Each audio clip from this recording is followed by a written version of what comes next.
Here we have a pre-owned 2012 GMC Terrain. This one comes in the SLE-2 trim level in steel gray metallic. And then we have black cloth interior. The powertrain consists of a 2.4 liter naturally aspirated 4-cylinder engine, made it to a 6-speed automatic transmission. And this one has almost 200,000 miles, like 199 and some change. But as we come around to the front end here, halogen headlamps and fog lights. We just have a fog light bulb out down there. And then this headlamp here is just getting a little bit of water in it. But we got a few rock chips here. And I can really see it on this side, but for the most part, surprised how well it's held up with almost 200,000 miles. Then we have 18-inch wheels here. A little scuffed around the edges, but they can be fixed. Now to the door panel here, power door lock controls are here. The mirrors are off there, and it's right side, left side, and then you can adjust using this dial here. And then we have one touch down windows on all 4 doors, and then window lock there. Little pocket here, nice storage pocket here for maps and such, a bottle holder. And then we do get the Pioneer sound system with the SLE-2.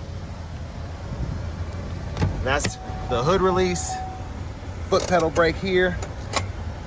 Just click it on and off. And then we do have a manual tilt telescope steering wheel. But there's our power driver's seat with power lumbar support. Nice to have that. But it cut the AC down so it's not blowing in the microphone. But I have that seat up front adjusted for my driving position, being 6'3" with longer legs. So let's see how this leg room is. I actually like how they did this door panel on the back, having the bottle holder there. So hopping in here. Surprisingly great leg room. I'm pretty impressed. I've been in several of these, but still. And I have 2 inches of headroom. And then we have seat back pockets netted on both sides. And then a 12-volt here, so you could put your inverter there and run your laptop charger if you want to. View of the front. Middle seat does fold down for cup holders, or you can use it as an armrest. And then these dome lights seem to still be working. Grab handle here. You can hang a hanger on that hook if you need to. But let's make our way towards the back. Now right over here, looks like we ran into something backing out. But as we come around to the back end, as I look at this Terrain, the only big damage spot, again, for almost 200,000 miles, is just that area right there. Still in impressive shape.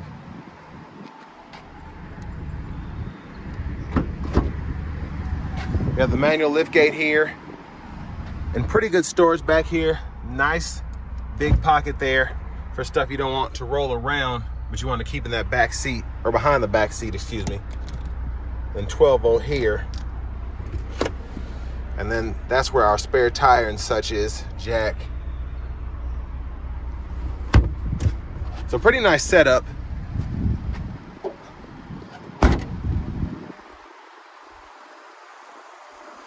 And then for the fuel cap, this one takes E85 or gas. It's nice to have that flexibility.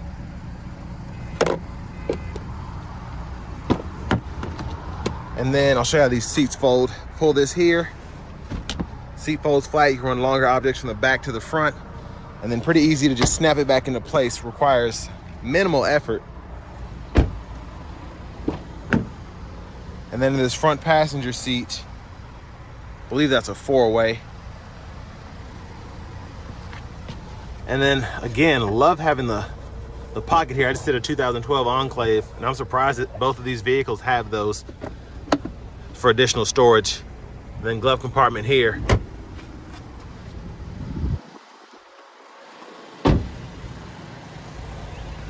But I've always been impressed by the SLE-2 trim level, just because you get that Pioneer sound system. You can option it with a sunroof like this one, and you don't have to necessarily get a Denali or get the V6 and all that.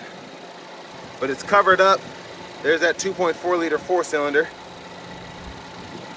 And then this hydraulic is still in good shape to keep the hood up.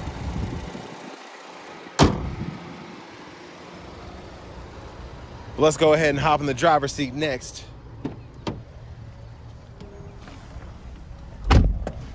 So leather wrap steering wheel here. See a little bit of glitter and whatnot through here, but just a few scuffs. Just crazy that this is held up so nice. You could tell they were driving at the top here because that's where it's faded the most, but still very impressed by the condition here.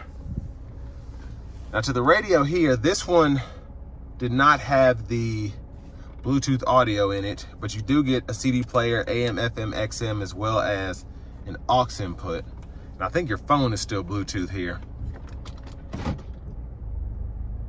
But there's a backup camera there, so nice to have that. And then tone settings there. Hit that configure button, you can go ahead and change your languages, time, date, display, vehicle settings, all that'll be in there. And I love having that big back button there because it makes it easier to actually go through stuff without having to look for it.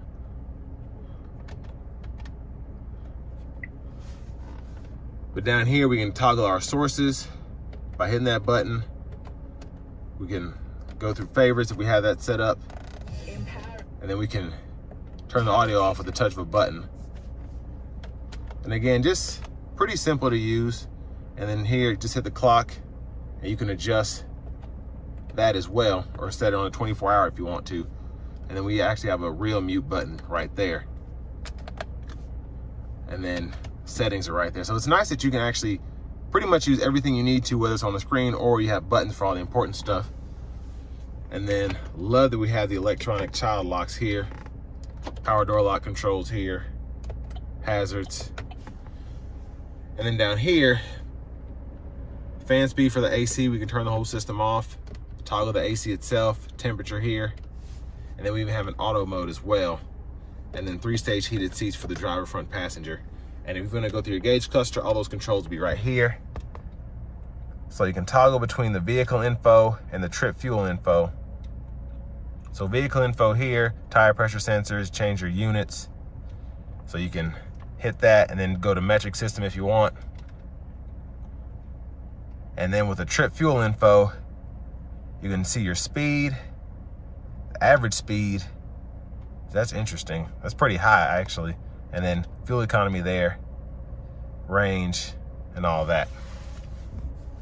But disk drive right in here, 12 volt down there, eco mode toggle here, and it'll tell you eco mode on. When you cut it on, then you'll have a little illuminated light by the tachometer. And then to shift the six speed, pull the lever, reverse, neutral, drive, manual, and then you can manually shift right there. And at the bottom left hand of the gauge cluster, the digital part will show you what gear you're in. Traction control toggles here. Center console cubby space, removable tray. Then you have a USB-A and an aux input in there. And that's what those bottom two icons, that's what that'll run off of. And then sunshade here. Let's see how this sunroof is held up. So went back pretty seamlessly. There's look at the back seat from up here. And then back to the steering wheel. Blinkers are here. Headlamp controls, auto, fog light toggle, and then headlamps. You can toggle those on and off by pushing that or flash here. And then windshield wiper controls, one time, intermittent, low, high. And you can adjust your intermittent right here. Then you have your rear wiper. It's a switch. So intermittent, off, on. And then pull back for rear wiper fluid, push up for front wiper fluid. And then your cruise control, you can turn that on and off there, set that speed there, cancel. Then you have your voice recognition, Bluetooth. That's also a mute button. And then you can go through your track list there, or your radio presets there, and then you can toggle your sources there. And then you have volume right in there. So I actually like this, this terrain makes a lot of sense, just how it was set up. And then finally the keys in the ignition, and then we do have remote start here.